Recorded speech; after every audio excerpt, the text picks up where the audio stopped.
سورت فاتحہ کی مونگو تاسو سوایو اهدنا الصراط المستقیم اخای مونگتا خدای پاکا دا پا سورت فاتحہ کی دعا دا دعا اهدنا مونگ اللہ توایو اخای مونگتا روان کڑی مونگا پا صراط مستقیم باندے اس صراط مستقیم دا چالار دا مخی اللہ فرمائی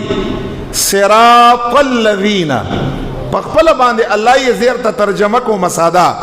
اللہ فرمائی صراط مستقیم دا چالار دا برابر لار وچے صراط الذین صراط مستقیم دا لارا دا حقی کسانو دا انعمت علیہم من اللہ تیو انعمت علیہم رب کریم صراط مستقیم دا اغی خلق لار دا چتا انعام کڑائی پا اغوی باندے اس منتدا پتند لگی چی اللہ تعالی انعام پچا باندے کڑائی دا تپوس با منگا قرآن نکڑو اس با منگتا قرآن یہی چی اللہ تعالی انعام پچا باندے کڑائی رہی بس اغ خلق لارا صراط مستقیم دا بس بیا پس روان شا اس منگ دمرا اوپی جاندہ قرآن کریم نا سورت فاتحے نا اول سورت ہے ہر چاز دا چی صراط مستقیم دا دا اغی خلق لار دا چی اللہ تعالیٰ پا اغوی باندی انعام کڑے رہے اس رازی قرآن لٹھو انشاءاللہ منتبدا آیات ملاوگی پا قرآن کریم کے ہر سا موجود دی خوچ انسان پا آگے باندے پوہیگی قرآن گورو چی انعام یافتہ خلق چی اللہ پا انعام کڑے اچوک دی نمونگ چی قرآن کریم کی اگر زیدو سورت نساء پارا نمبر 5 کی یو آیات منتملہ وگی اللہ تعالیٰ سے فرمائی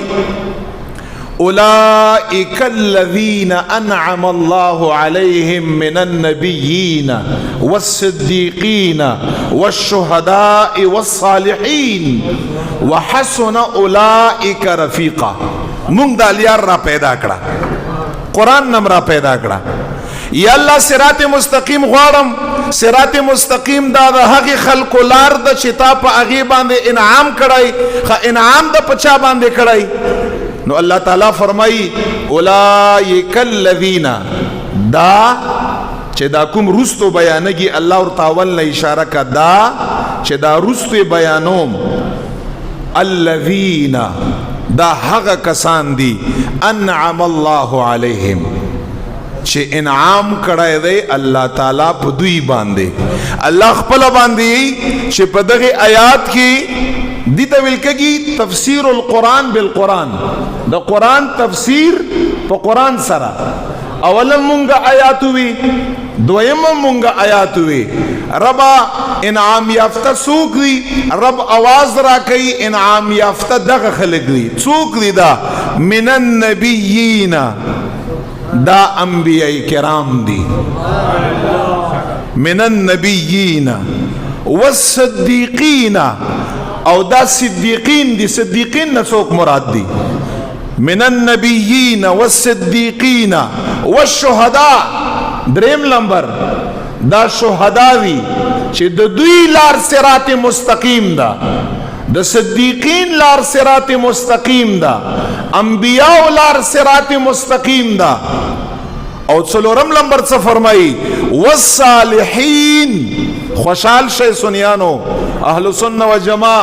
اولیاء سر تعلق لرون کو خلقو اللہ فرمائی والصالحین سلورم لمبر صراط مستقیم دا چھالار دا رب متعال قرآن کی فرمائی دا دا اولیاء لار دا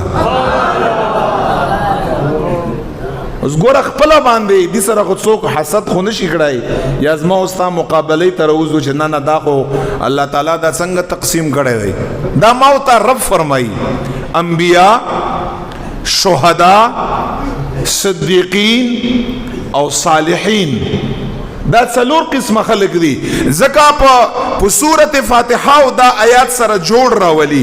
سورت فاتحه کې مونږه الله توای خدای ز صراط مستقیم غواړم او صراط مستقیم هغه خلق دي چې ستا په انعام کړی دی انعام رب تا په چا کړی دی نو رب راته فرمایي رب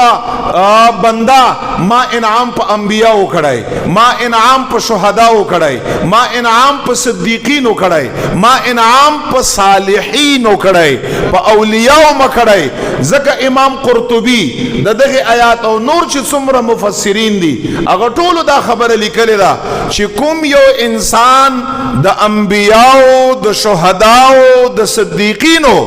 او د اولیاء په لار باندې رواني دا انسان په صراط مستقیم باندې روان دی